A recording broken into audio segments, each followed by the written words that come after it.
Hi everyone and welcome back. I have a Dom S half euro here.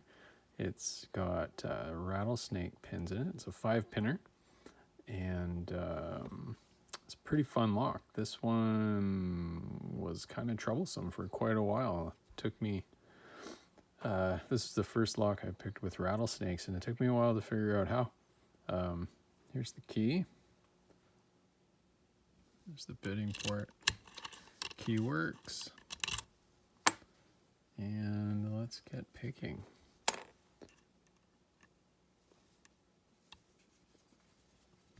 All right.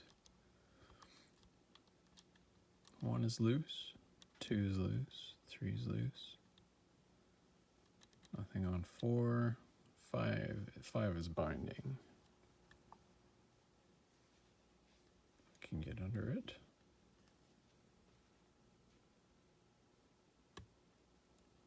There, I think I got it, yeah. Springy, got a little click from it. 4 is loose, 3 is loose, 2 is binding a little. Kind of feels like a taper. There we go, got a bit of a false set there on that click. 3 is loose. 4 is quite springy. But I know that there's rattlesnakes in there. So I'm going to try and get something from 3. Yep. Got a good click from it. 4. Got a little click from 4. So the rattlesnake pins, when they're binding, they still move a little bit. And that's the thing that really throws you off. If you're not expecting it, if you don't have experience with it. And it threw me off. Anyway, I figured that out. And things came together. Where are we here? 5 is springy. 4 is springy. 3 feels like it dropped.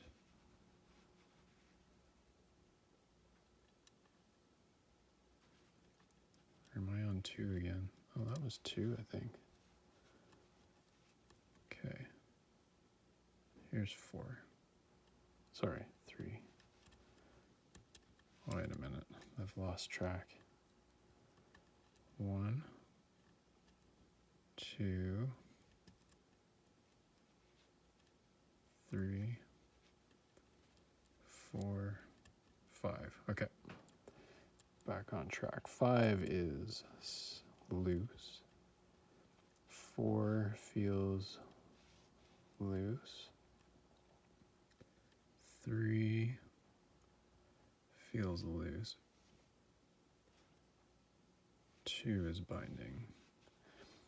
Now, another issue with this lock is that if I don't set number 1 early, if I wait till it binds, it actually binds, but it gets stuck. And trying to pick it will result in everything dropping. So I have to be really careful about how far I go with the other pins. There, got a click out of 4. 5 is loose. 4. 3 dropped again. Okay. 4 is loose. 3.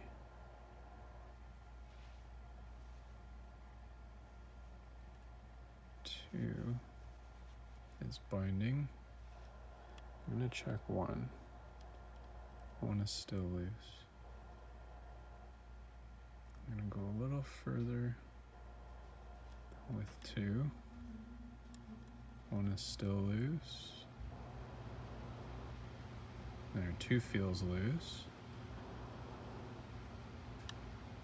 And something fell. Where are we here? 1. 2 feels loose. 3 is a very high cut. Oh. 4. 4 drives up 5. 4. 3.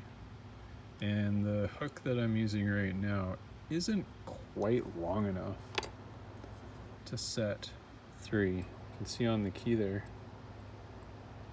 3 is a pretty high cut.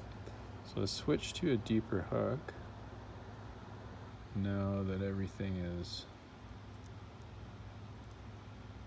a little further up. Let's see if we can get there. I got another click out of 3. 4 is good. 5. I tapped 5. It gave a tiny budge, and the plug, I felt a little shift in the plug. So I think the rattlesnakes, there. And we got a false set, that was 3. Now comes, oh, I went too far. So 1 is completely bound. I'm gonna try and get 1 up. What's happening is that the top of the driver is actually right at shear. And trying to get it to move, yeah, I think I might have to reset and start all over again, because I hear a lot of things dropping here. Where's 1? There it is.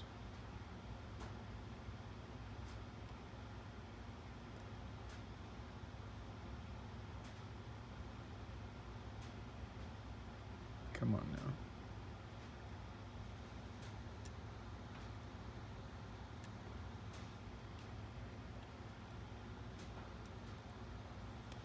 Two. Where's 1?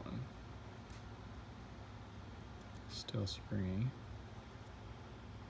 2, give us a little something. There, I got a little click from 1. 2, 3 dropped again. Let's see if we can get it back up. So 3 is a rattlesnake. I got a couple clicks and pops from it. Same with 4. Question is, how far did everything else drop? 4 and 5 feel good. Oh, something dropped there. It was 4. There, I got 2 clicks out of 4. Okay, 5 feels good. 4 I think is set. 3.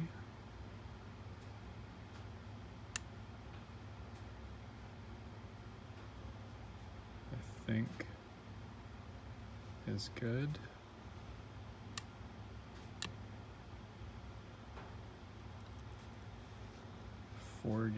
4 dropped and gave us a couple more clicks again. I'm gonna ease off tension a little bit.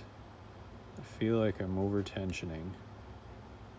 And every time I do something with the pick, it makes the plug shift and pins drop.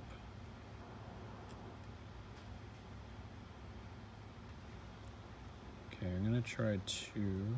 Where's 1? 1 is still up. 2 is binding.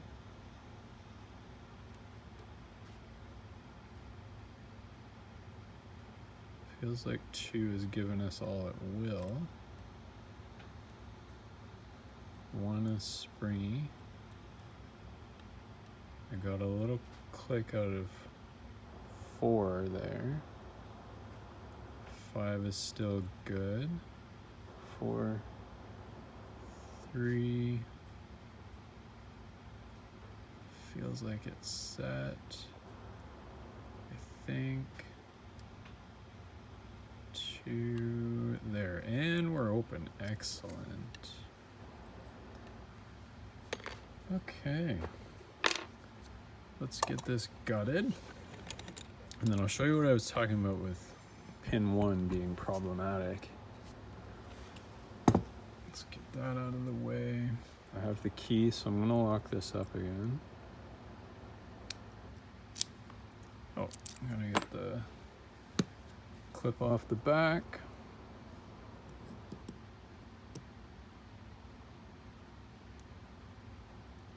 There we go.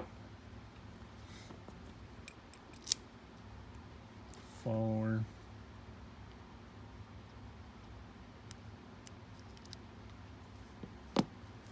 Okay. So there is some mastering in this. We've got 1, there's mastering in 2 and 4.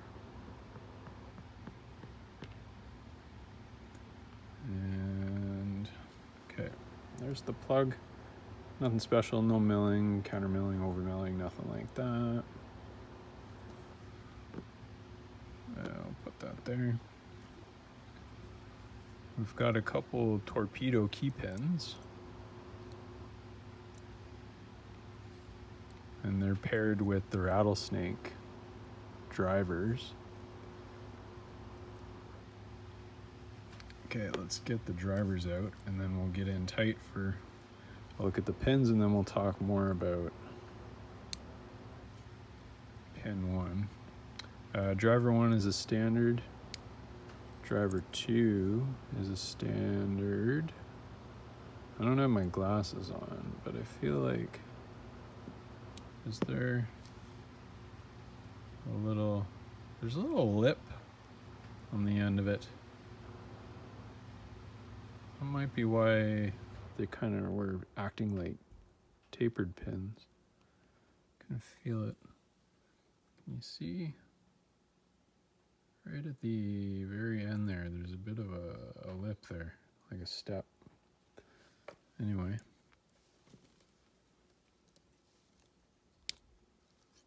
3 is a rattlesnake. 4 is a rattlesnake. 5 is another standard.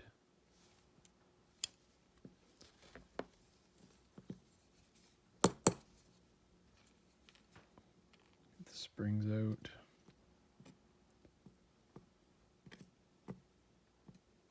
4 and 5. Okay. Have a look in the cylinder. Isn't much going on in there. Let's see the Bible.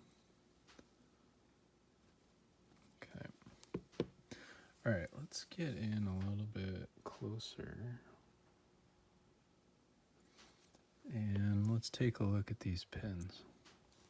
So here's a rattlesnake from chamber 3. Where are we? And it's got 3 loose pieces, and they kind of give clicks like serrated, but they don't bind in the, I guess in the traditional sense. It doesn't feel like the pin isn't stuck.